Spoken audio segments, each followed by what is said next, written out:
If you are 50 years old and up, before getting a roommate, you should consider 10 things and learn from my experiences. And these are the things that you should discuss with the potential roommate before having them move in.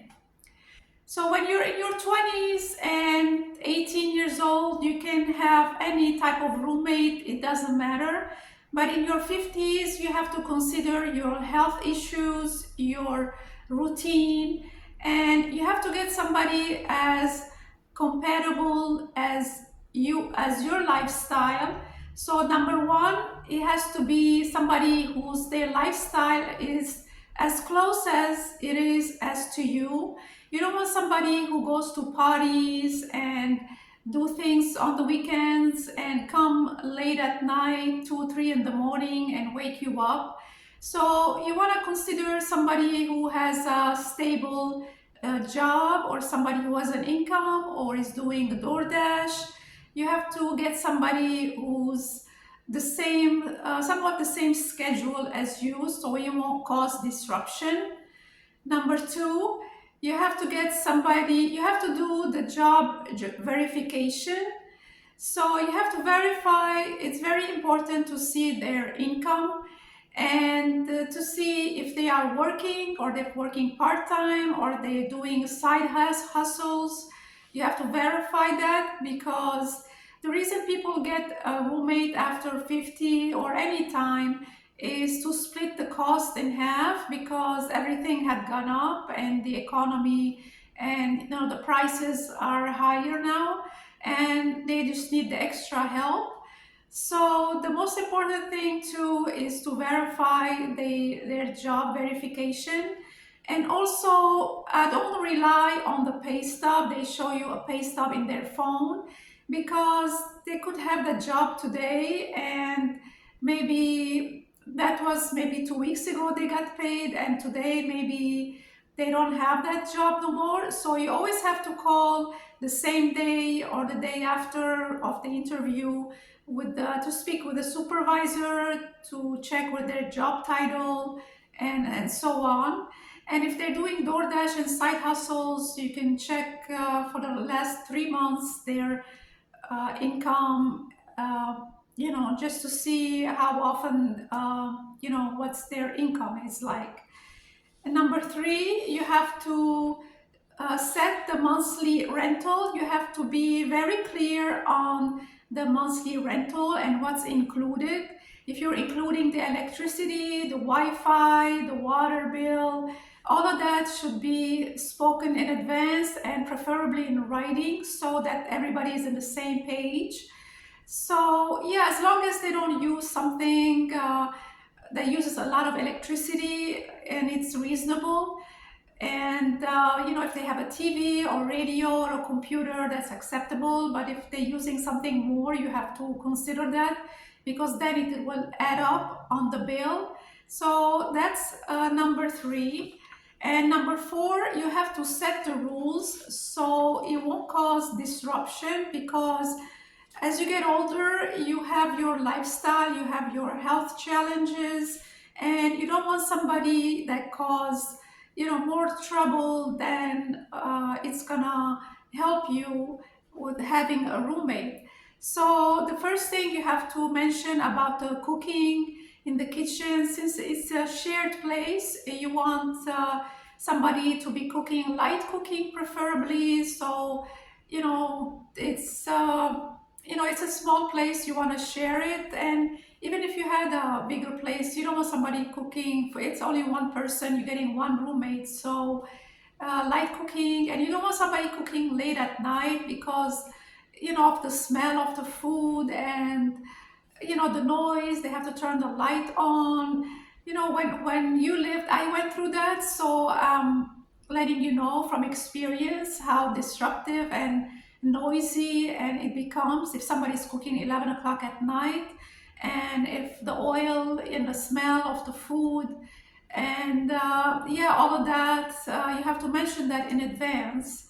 Also, if they're doing laundry, you have to mention that in advance, that laundry is acceptable once or twice a week, because I did have a roommate and she thought she can do the laundry every single day. And she used to work in a parlor shop, a beauty salon, and she used to bring the towels from her job to my place and do the laundry here instead of taking it to a laundromat or some other facility.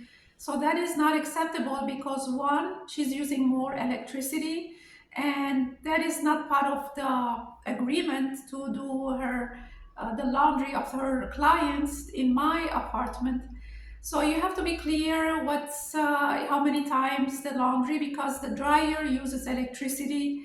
So once or twice a week, it's fine. A load of laundry. And also you have to mention the noise level. So if the TV is on, you have to mention it that you don't want it too loud or the music blasting.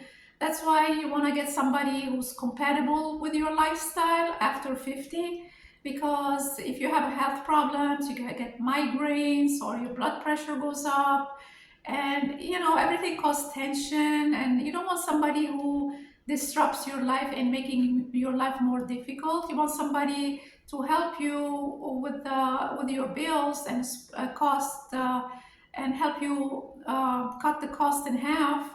So yeah, the noise level is important. If they have the radio, they can put their headphones on, or they can have it medium level, not the highest level.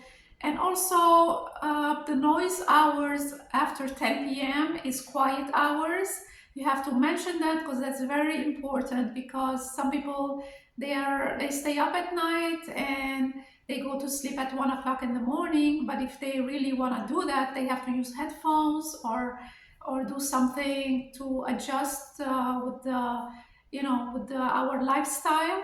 And also you have to discuss their work schedule. So I had that happen to me, and unfortunately it was about 3 months and it didn't last. I was hoping they were going to stay a year or two. Everything was fine except for the work schedule. So this person was working for Amazon and they changed his schedule to 4 o'clock in the morning. First, it was from a daytime shift from 8 a.m. till 7 p.m. at night. And later on, when somebody has to get ready to go work at 4 in the morning, they have to get up at 3:30, take a shower, all that commotion. And if you have health problems and you can't tolerate that, and it disrupts you, and if you wake up 4 in the morning, you can't just go back to sleep. It's not like you push a button and you go back to sleep. That's like your rhythm got cut off. And so yeah, you have to discuss, and if you agree with that, that's fine. If it doesn't bother you, that's fine. But you have to know somebody's schedule, what the hours of their job is, because if that affects you, then you're gonna get sick, and you don't want to get sick and start having health problems because of that. Okay, so the next one is the AC temperature or the heating in the winter. So that is very important as well. From my experience, I tell you, some people, they think 70 to 72 degrees of air conditioning is normal because maybe they lived in a colder climate, or I live in Florida, so they came to Florida. For them, this is very hot and humid. They can't tolerate that. And if you have arthritis, if you get neck pain or shoulder pain from the cold, and if it bothers you, you can't sleep, that is very important to discuss that in advance. Because when you're younger, that really didn't matter. You put a sweater on and something, but when you're getting older, even if you put a sweater on or that, some people, they can tolerate that, the AC constantly running. So if it's 78 degrees is your normal, you have to tell them this is the normal temperature. Maybe I can put it 77 at night to accommodate all of us. So yeah, you have to discuss the temperature in the apartment. And also the next one is the cleaning. So the person, he or she, if she's gonna stay in the room, she has to clean her room because eventually it gets dust and it gets dirty. So they have to do that every other week or every week, and maybe clean their bathroom also, because the shower, just you have to clean that. And you have to mention that because that is important. And also they have to take the garbage out if they have garbage in the room, as long as it's not like food or something. You get paper or something from your paperwork, anything. So you still have to take these out. You don't want to do service made for your roommate, because you want to clean your own room. You have to clean the living room, the hallway, and the rest of the place. But you don't want to turn to a maid service, and if they don't clean their room, then you start having bugs in your room. So that's not acceptable. You have to discuss that and put it in writing in advance. Next thing, this is important. Some people, they're forgetful, but it is important if you live alone and the next person, the roommate, sometimes they go to their car, they forgot something, they don't lock the front door. I had that in my experience, and if that bothers you, it bothers me a lot, because this roommate I had, he went in the parking lot 11 o'clock at night because he forgot something in the car. And next thing you know, he just closed the door, and anybody can push in and walk in while I'm asleep. I mean, that is horrible. I mean, you just have to lock it. It takes 2 seconds. You just have to use the key, and make sure you tell them that in advance, put it in writing, because there is lots of break-ins without even somebody leaving the door unlocked. For their safety and my safety and everybody, you have to mention that, somebody to be conscious about that. The next thing, if you have allergies, if you're 50 and up, such as me, I have chemical allergies. So if they are cleaning their bathroom and their place, if let's say bleach bothers you and ammonia, it's very strong, especially some bathrooms, such as the one for the guests that I have, doesn't have ventilation, doesn't have a window. So there is the fan, but that fan, it makes things worse, because now it's circulating the bleach fumes all over the place. And yeah, that is, if you have allergies and it bothers you, you have to mention that. You can only use soap and water, maybe something. Vinegar. Vinegar is fine, because vinegar doesn't have fumes in it. It's natural vinegar. And yeah, you have to mention those things in advance. And also the next one is the last one.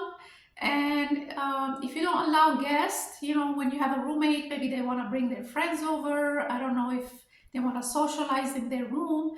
But if it's a small place and somebody's gonna bring their friends, they're gonna go in and out the apartment, or use the bathroom, use the kitchen, it's too much commotion. And it's not a whole place, it's a shared place. And if you don't feel comfortable doing that, you can suggest they can meet up in a coffee shop nearby, or in the lobby, of if you have a lobby in your apartment complex, or in a park.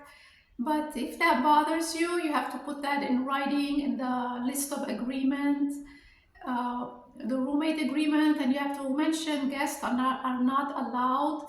And also for pets, if your roommate has pets, and if you don't want a pet, if that bothers you, you have to mention that as well, because they think it's okay, and then when you mention it afterwards, then it becomes an issue. And that's how it starts, one thing after the other. So you have to prevent that, to letting you know all these rules and all these things about your lifestyle, how you want things to be, so that it will be compatible for both of you.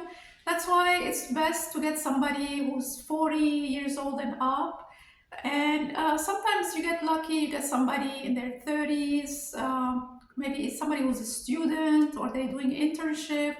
If they're quiet, if they're studying in their room and they have to go to college, they have to study, so that their lifestyle may be okay with you, because they try to do as much of studying they can, and maybe they go to the public library, and somebody who's quiet lifestyle.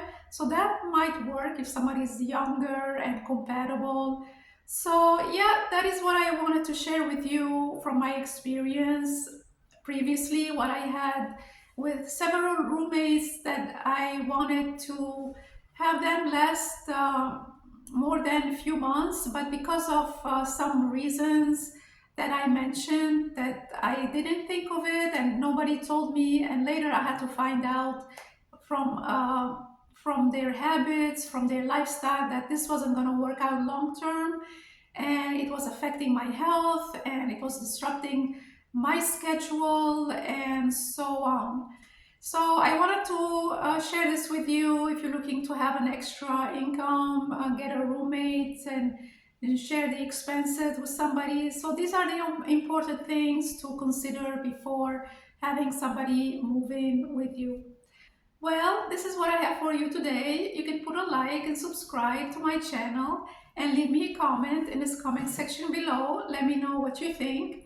And thank you for watching.